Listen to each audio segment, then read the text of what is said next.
Hello दोस्तों, आज हम पढ़ते हैं देसी रियासतों का विलय। क्या है देसी रियासतों का विलय? कल हमने माउंटबेटन योजना और भारत स्वाधीनता अधिनियम 1947 के बारे में पढ़ा था। उसके आगे है आज हम पढ़ते हैं देसी रियासतों का विलय। देसी रियासतों के विलय क्या? आज़ादी के समय जो भारत था उस पर 3 तरह का कब्जा था। एक ब्रिटिश भारत, दूसरा देसी रियासतें, तीसरे फ्रांस पुर्तगाल के औपनिवेशिक क्षेत्र। ब्रिटिश भारत में जो ब्रिटिश भारत था उसमें 11 प्रांत थे और कमिश्नरी क्षेत्र थे। क्या थे? 11 प्रांत और कमिश्नरी क्षेत्र। ये जो ब्रिटिश भारत था इस पर ब्रिटेन का प्रत्यक्ष शासन था। इस बार क्या था? जो ब्रिटेन था उसका प्रत्यक्ष शासन था। और जो देसी रियासतें थी, देसी रियासतों में राजा या नवाब हुआ करते थे। इसमें 562 रियासतें थी। कितनी? 562 रियासतें थी। सर्वोपरिता का सिद्धांत इसमें लागू होता था। क्या होता था? इसमें सर्वोपरिता का सिद्धांत लागू होता था।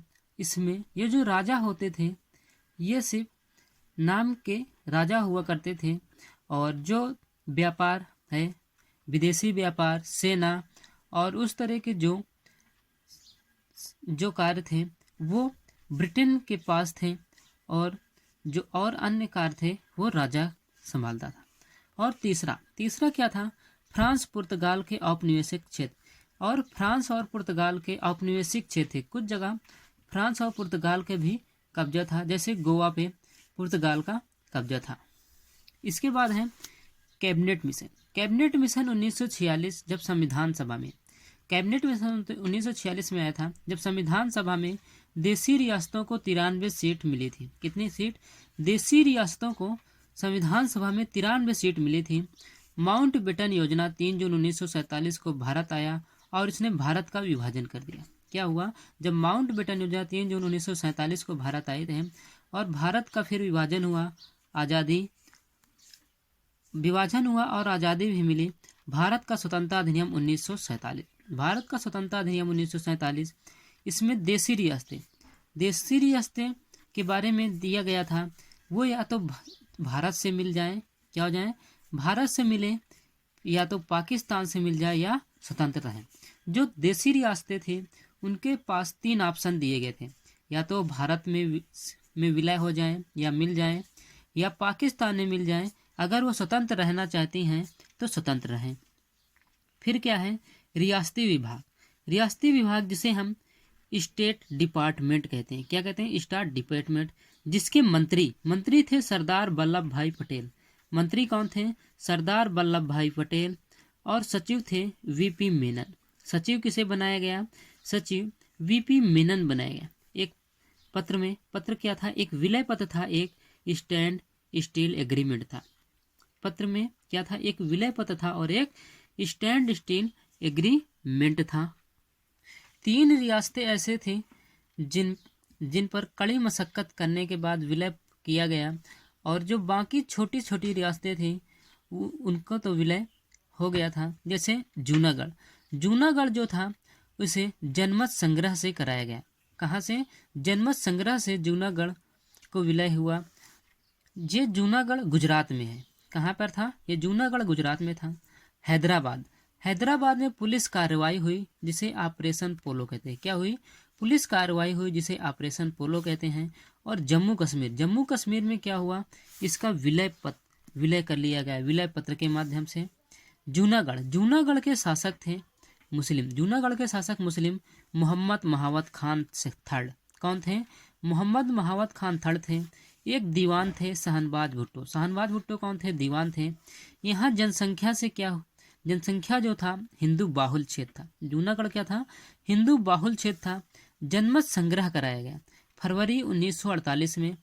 क्या हुआ? जनमत संग्रह कराया गया फरवरी 1948 में और भारत के पक्ष में आया। ये जो जनमत संग्रह किसके पक्ष में आया? भारत के पक्ष में आया। फिर है हैदराबाद के शासक भी मुस्लिम थे, उस्मान अली। कौन थे? उस्मान अली।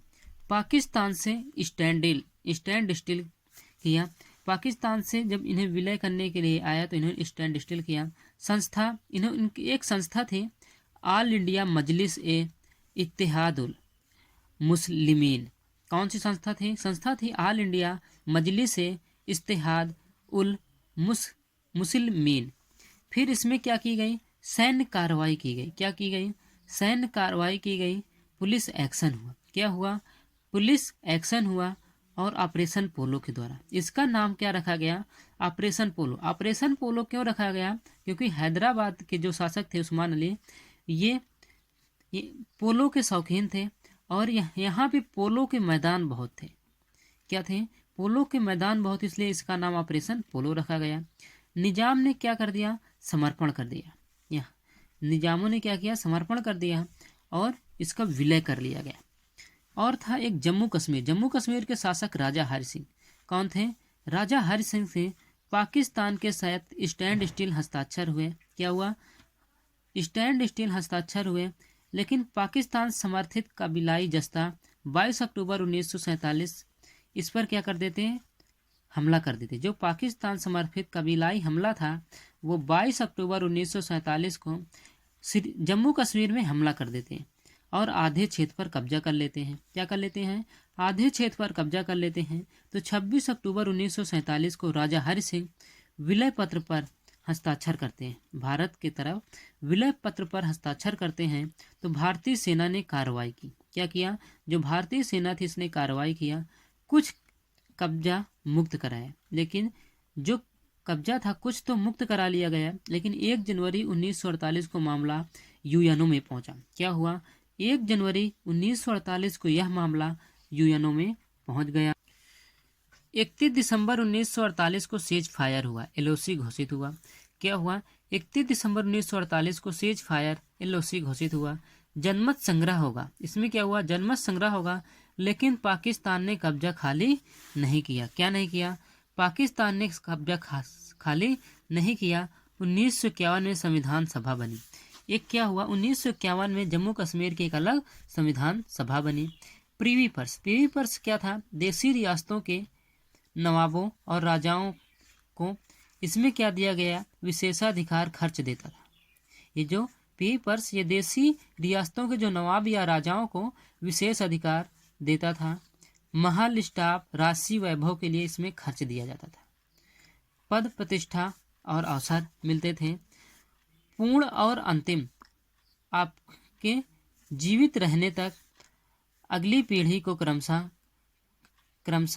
कम मिलेगा। इसमें क्या था, जो पूर्ण और अंतिम होगा, आपके जीवित रहने तक, जो राजा जीवित रहेगा उन्हें खर्च मिलेगा और उनकी अगली पीढ़ी को जो होगी उसको कम खर्च मिलेगा। ये था पीवी पर्स। इसके बाद आज से हमारा आधुनिक भारत का इतिहास खत्म होता है।